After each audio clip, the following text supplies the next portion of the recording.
옛날에 공주가 살았는데 왜 공주가 살았어요? 그렇게 묻습니다. 많은 것을 물어보죠. 그런데 자라날수록 Y를 잃어버리고 있어요. 그것에 대해서 원리를 탐구하기보다는 그대로 받아들이는 거죠. 그러다 보니까 궁금해하지도 않고요. 궁금증이 사라지고 있습니다. 이 궁금증을 되살리는 것은 굉장히 중요합니다.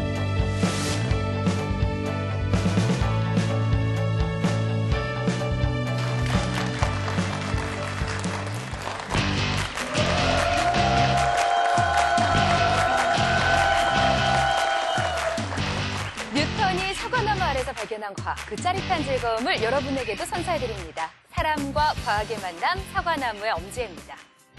어린아이들이요, 말을 배우기 시작하면서 가장 많이 하는 말이 뭔지 아세요? 여기 계시는 어머니들은 좀 아실 것 같은데요. 엄마, 아빠는 당연한 거고요. 조금 더 말이 늘어나면 가장 많이 하는 소리가 바로 맞습니다. 왜요? 왜? 이거라고 합니다. 사실 어린아이 때는 왜라는 말을 참 많이 하는데 나이가 들고 성인이 되면서 이 왜라는 이야기를 잘 안 하게 되죠. 오늘은 그간 잃어버린 우리의 왜요를 되찾아보는 시간을 마련해 보도록 하겠습니다. 오늘 강연해 주실 분을 소개할게요. 안녕하세요. 초등학교 교사 김희진입니다. 현재의 풍요로운 과학 발전의 시초가 되는 질문이 무엇일까요? 바로 Y입니다. 그런데 우리는 Y를 점점 커가면서 잃어버리고 있죠. 주부구단 과학 전도사인 제가 오늘 여러분의 잃어버린 Y를 되찾아드리겠습니다. 네, 선생님 무대 중앙으로 모실게요.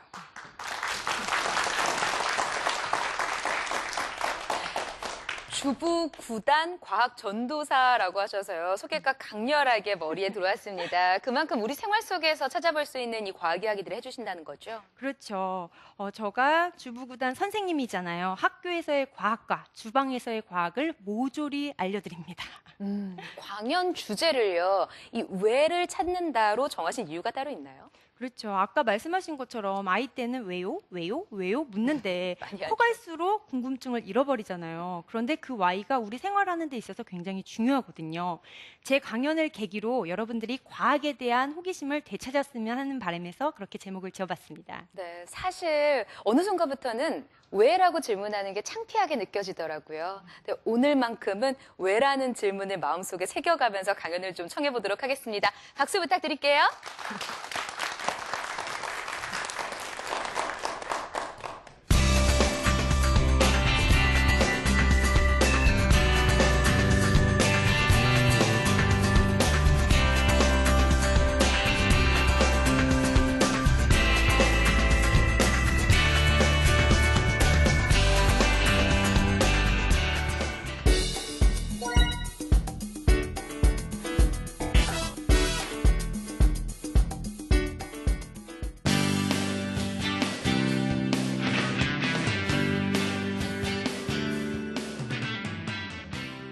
우리나라 아이들이요, 굉장히 공부를 잘합니다. 특히 수학하고 과학은요, 세계적으로 유명합니다. 웬만한 대회에서 세계 1위를 많이 하기도 하고요. 못해도 3위 안에는 듭니다.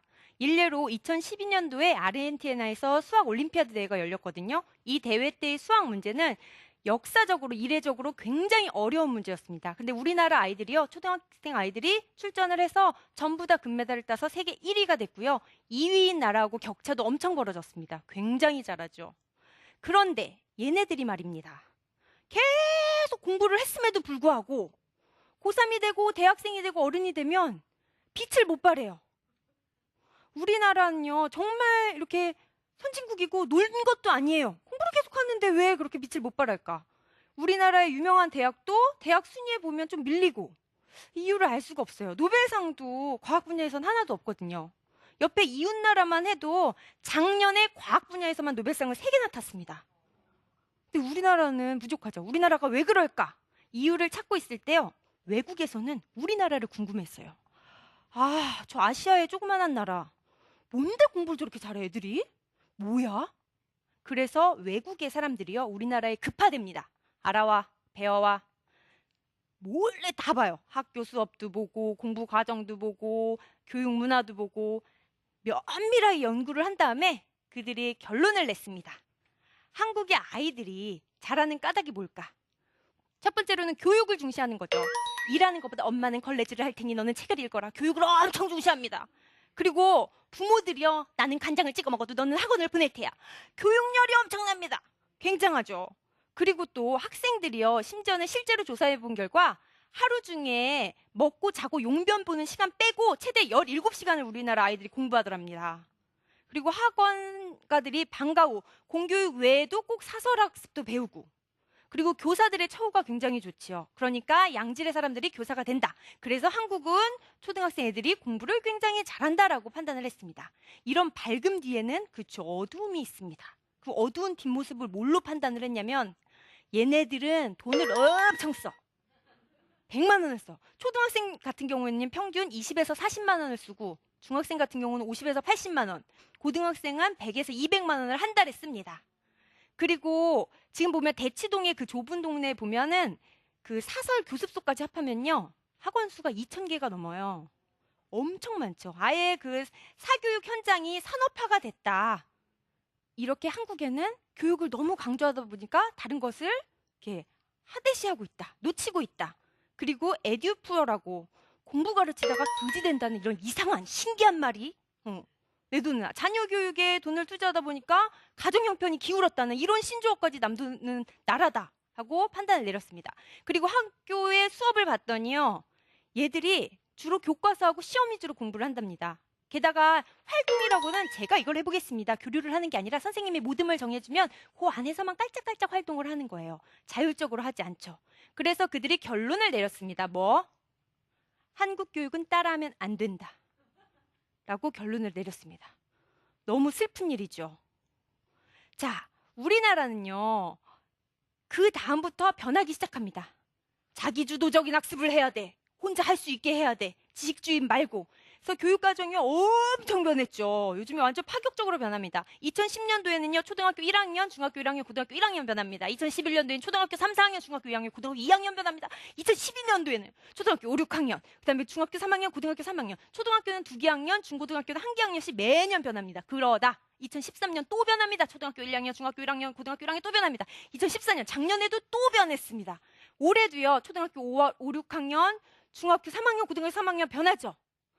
내년에도 변합니다. 내년에도. 1학년. 그러니까 교육과정이 계속 변해요. 불안한 거죠, 엄마들은. 아이들도 불안합니다. 내가 제대로 하고 있는지. 맨날 바뀔 때마다 쫓아가면서 이것이 바뀌었어. 뭐 이렇게 외울 수는 없는 거잖아요. 그런데 다행스러운 건요. 제가 장담하건대 교육의 방향은 확실히 정해졌습니다. 동서남북 그동안은 확연히 방향이 바뀌었는데 이제는 그렇지 않아요. 방향이 바뀌었는데 그 중심 토대가 무엇이냐면 바로 창의성입니다. 창의성이 뭘까요? 새로운 것을 만들어내는 거? 그건 발명이죠. 물론 발명도 창의성 안에 포함이 되어 있긴 하지만요. 창의성의 진짜 중심은 기존에 있던 것을 제대로 분류하고 다듬고 그래서 자신이 편리하게끔 이끄는 게 바로 창의성입니다. 그래서 창의성 교육의 중심을요. 뭘로 잡았냐면 why, 아이들의 왜요? 그 궁금한 것을 잃어버리지 않게 지킬 수 있도록 자신의 궁금한 것을 자유롭게 탐구하고 자율의지를 가질 수 있도록 유도하는 교육을 하고 있습니다. 그래서 현재요. 대한민국 교육이 변하고 있습니다. 급변하고 있죠. 자, 어떻게 변하는지 구체적으로 예를 들어볼까요? 과학 수업 같은 경우는요. 옛날에 초등학교 때 어떻게 했냐면 과학 원리를 쭉 알려줘요. 그 다음 실험 한번 하고 끝납니다. 요즘은 어떻게 하냐면요. 예전에는 예를 들어서 소리를 배울 때 소리의 종류, 개념, 특성, 음파 그립니다. 막 그립니다. 이러면서 소리에 대해서 구체적으로 배웠거든요. 요즘에는 어떻게 하냐면 각자 자기가 원하는 재료를 가져와서 악기를 만듭니다. 나무젓가락에 고무줄 끼고 띵띵 하고요. 사발면 뒷부분 붙여서 색종이를 붙여서 장구처럼 치기도 하고요. 또 빨대를 도레미파솔라시도 해서 팸플루트처럼 만들어서 가락악기도 만들어서 붑니다. 언뜻 보면 저것이 미술 시간이요, 과학 시간이요 하는 것처럼 막 열심히 만듭니다. 그 다음 그 만든 것을 가지고 뭘 하냐면요.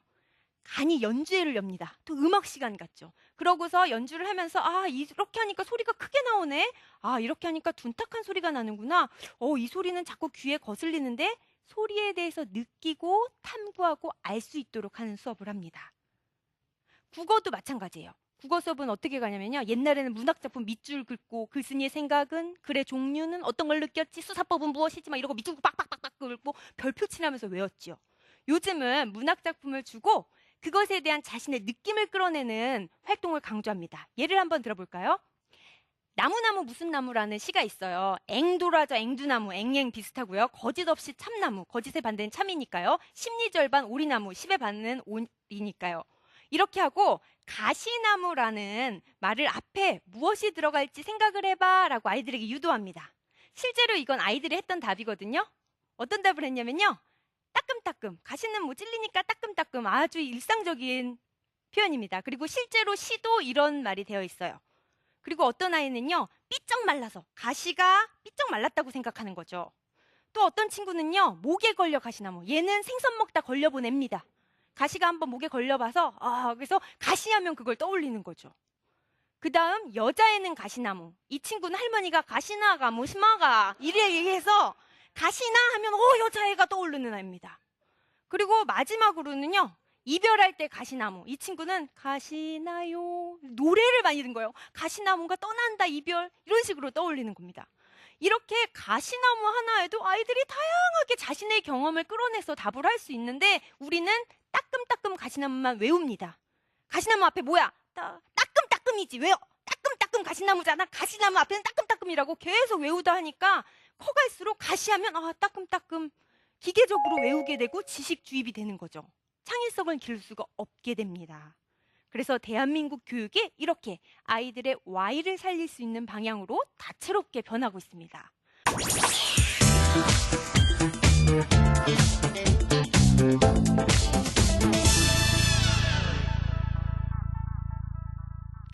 그리고 이제는 제가 아이들의 Y에 이어서 어른들의 Y를 지키는 방법을 안내해 드릴 텐데요.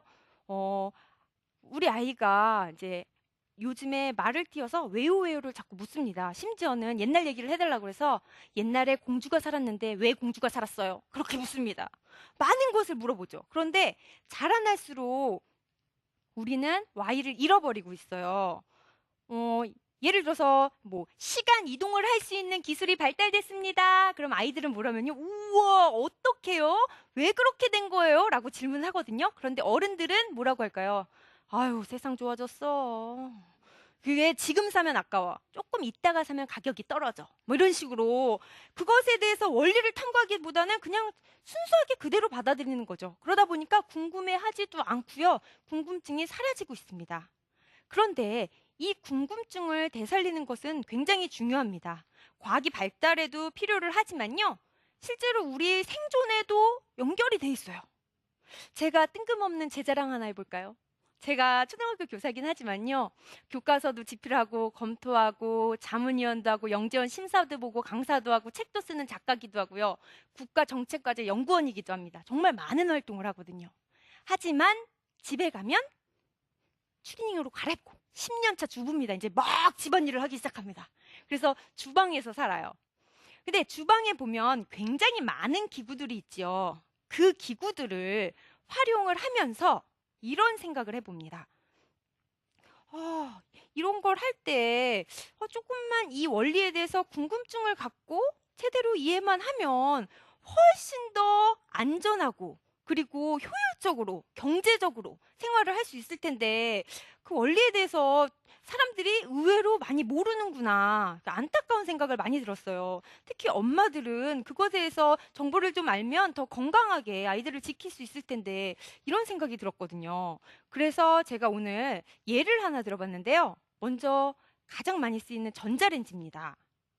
예전에 그 전자레인지 괴담이라고 인터넷에 들었어요. 들어보셨나요? 그게 뭐냐면 전자레인지에 물을 끓이면 또 뭐 방사선이 막 전자파에서 노출이 된답니다. 그래서 그 물을 열흘 동안 식물에게 부으면 식물이 하고 죽어버린대요.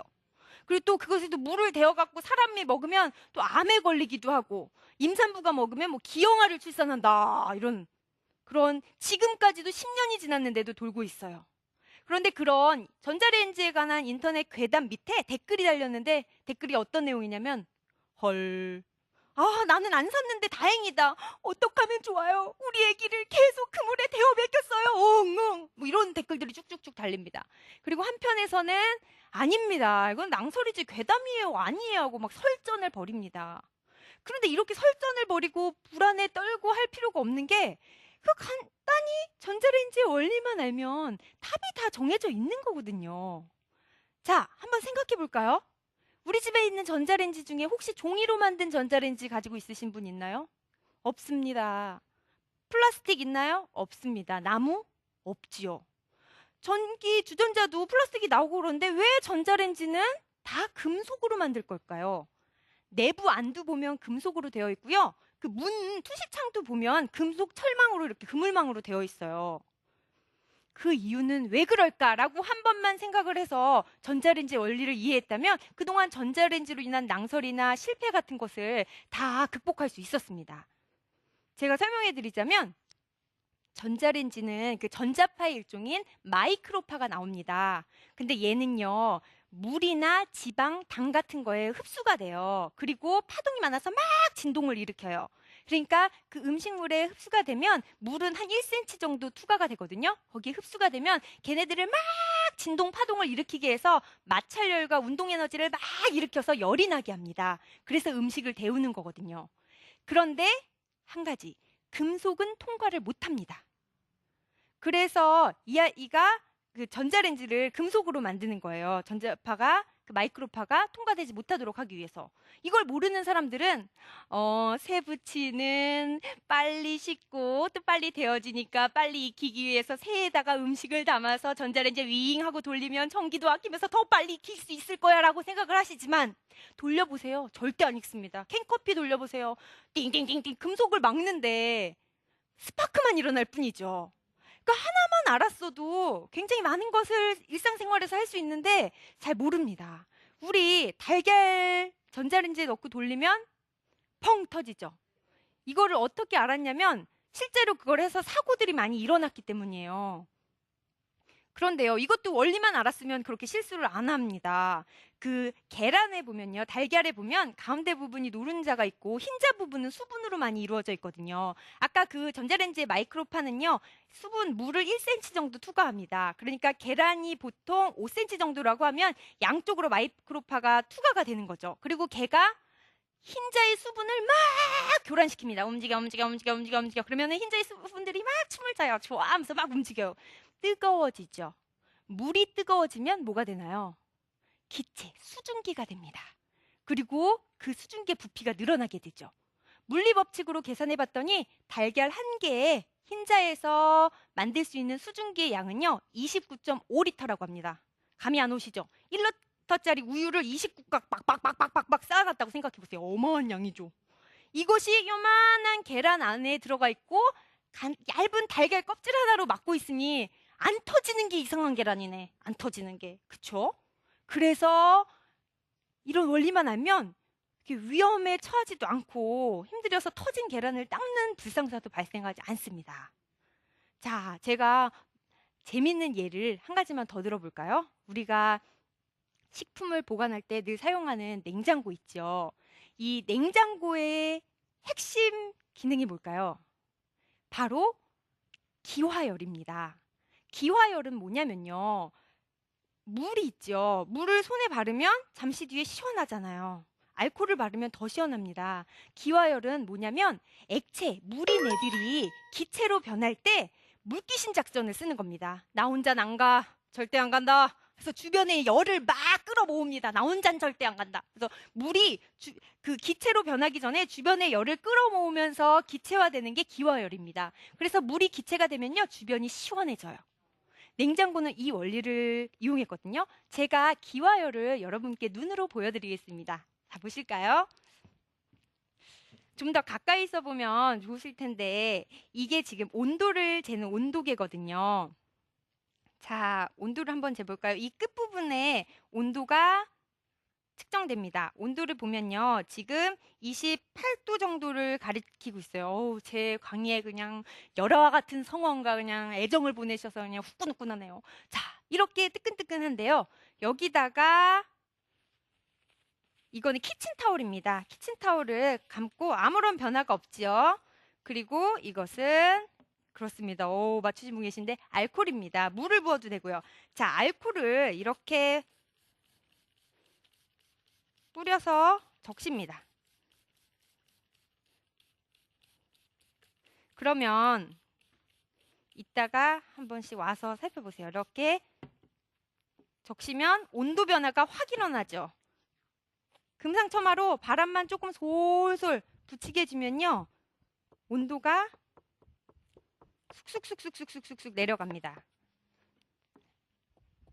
왜 그러냐면요, 지금 이 알코올이 기체가 되면서 이 주변의 열을 뺏어갔거든요. 그러니까 얘가 시원해진 거예요. 이게 바로 기화열입니다. 집에서도 온도계만 있으시면 간단하게 확인해 보실 수 있으십니다.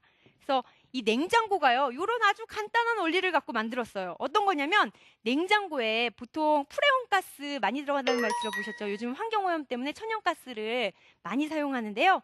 그 냉장고의 뒷면에 가스를 넣습니다. 가스는요, 고압, 압력을 엄청나게 가하면 얘가 액체로 변해요. 액체 상태로, 그 전기를 통해서 이 기체를 액체 상태로 만들었다가 풀어주면 기체로 변합니다. 기체로 변하면서 열을 흡수해 가는 거예요. 그래서 냉장고에 그 뒤에 있는 기체가 액체로 변했다가 다시 기체로 변하면서 열을 뺏어가고, 그러면 또다시 전기를 통해서 압력을 가해서 다시 기체로 변했다가 또다시 액체로 변하면서 냉장고 안에 열을 뺏어가고, 그 기체가 액체가 됐다, 기체가 됐다, 액체가 됐다, 기체가 됐다 하면서 열을 뺏어가는 거거든요. 이 원리만 알면 굉장히 쉬워집니다. 그러니까 냉장고는 몇 도다라고 설정을 해놓으면은 그 온도에 의해서 조금 온도가 높아졌다, 덥다, 그러면 가동해, 그러면 전기가 돌아갑니다. 윙 돌아가면서 기체를 고압으로 콱 액체로 만들어버립니다. 그러면 액체가 다시 기체가 되면서 냉장고의 열을 뺏어가고, 아직도 덜 시원해졌는데 한 번 더 돌아. 네. 그러면 기체가 또 고압에 의해서 액체가 됐다가 또다시 기체로 되고, 이 과정을 굉장히 반복하는 거죠.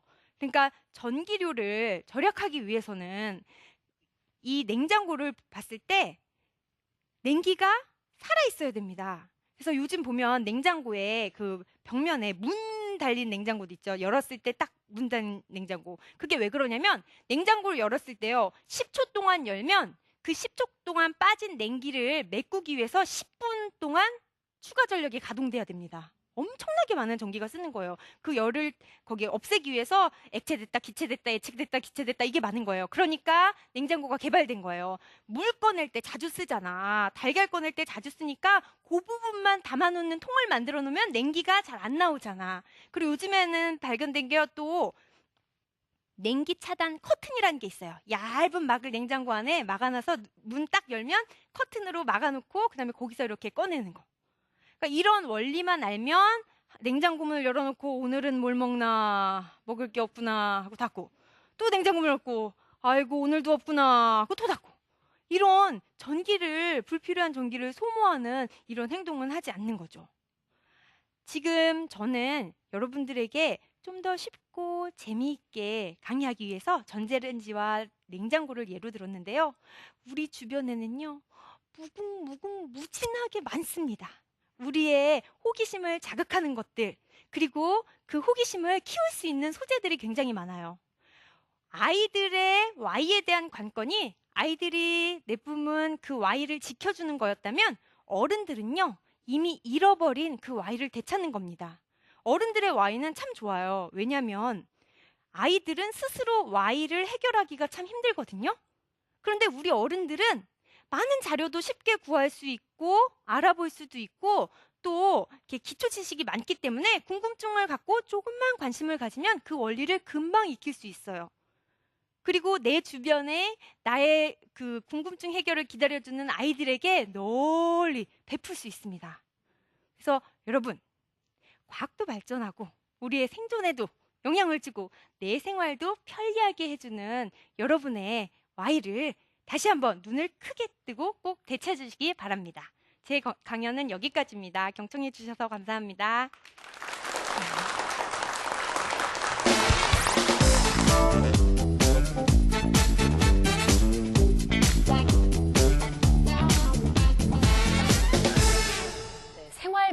가족형 이야기라서요. 더 귀에 쏙쏙 들어왔던 것 같아요. 특히 우리 어린이 친구들 엄마가 방에 들어서 공부하라고 하면 괜히 한번 나와서 물 먹으려고 그래 하면서 냉장고 한번 또 열고 맞아요. 또 들어가 있으라면 괜히 나와서 콜라 한번 먹으려고 그래 하면서 이유 없이 계속 여는데 맞아요. 오늘부터는 그렇게 하면 전기료가 더 나간다는 사실을 알고 안 하지 않을까 싶습니다. 재미있는 강연이었어요. 아, 고맙습니다.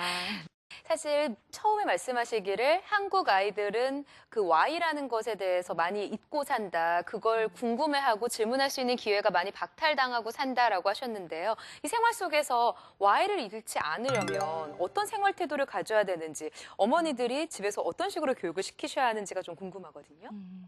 관찰을 생활화하고 많은 생각을 해야겠죠. 제일 중요한 건요. 그 당연시하는 태도를 이제 하루빨리 버려야 됩니다. 개발됐네? 당연하지. 편리하네? 좋지. 누가 해줬네? 그대로 차려진 밥상을 받아 먹기보다는 좀 더 다르게 생각하고, 아, 이건 왜 이렇게 됐지? 오, 신기하다. 뭔가 온갖 세상의 문물에 대해 신기한 즐거움, 나는 이걸 보고 있어 하고 기쁨, 그런 것들을 깨달으면서 많은 관찰을 하고 책도 많이 읽고 그러면 좋지 않을까 생각합니다. 오늘 선생님 강연 보다 보니까요. 엄마 왜 냉장고 시원해? 라는 질문에 당황하시지 않고 이렇게 온도계 하나 사서 설명해 주시면서 이야기를 해주시면 훨씬 더 아이들에게 이해가 빠를 것 같다는 생각이 들었는데요. 또 다른 가정에서 찾아볼 수 있는 가전제품이나 실생활에서 볼 수 있는 것들을 아이들이 질문했을 때 이렇게 손쉽게 설명할 수 있는 방법이 있다면 노하우 하나만 전해주시죠. 굉장히 많죠. 이제 칼을 이용해서 네. 이렇게 물체를 썰 때도 이렇게 딱딱딱딱딱딱 하면은 잘 이렇게 붙잖아요. 떡 같은 것도 잘 붙잖아요. 그쵸. 그런데 거기에 이제 기름을 바른다거나 또는 얘를 온도를 다르게 해놓으면 기름을 바르지 않아도 떡이 금방 딱딱딱딱 썰리거든요. 꼭 떡을 어떻게 변화하지 말고 그 칼 자체의 온도만 변해도 훨씬 깔끔하게 무슨 특화된 칼을 사지 않아도 금방금방 썰립니다. 네. 그러면 되게 많이 궁금해요. 그리고 아이들이요. 하나 예를 들자면 파브루가 궁금했답니다. 빛이 눈으로 들어오는지 입으로 들어오는지 궁금했대요. 그래서 눈을 감고 입을 하고 벌렸더니 빛이 안 보이더랍니다. 그래서 눈을 뜨고 입을 다물었더니 빛이 보이더래요. 네. 아, 빛은 눈으로 보이는구나. 우리나라 엄마들은요. 이렇게 파브루처럼 얘기하면 그걸 몰라? 너 바보니? 이렇게 얘기할 수 있죠. 아직까지 몰랐어? 맞아요. 이렇게 되거든요. 맞아요. 그런데 이 창의력을 길러주기 위해서는 엄마가 너는 네가 궁금한 거를 그런 탐구 방법으로 찾았구나. 네가 알아냈구나. 라는 것을 격려해 주는 게 좋죠. 네. 오늘부터라도 좀 좋은 엄마 아빠가 되기 위해서는 우리 성인들 먼저가 스스로가 Y에 대해서 궁금해하는 시간이 필요하지 않은가 싶습니다. 오늘 우리의 잃어버렸던 왜에 대해서 다시 한번 찾아주신 선생님 감사합니다. 고맙습니다.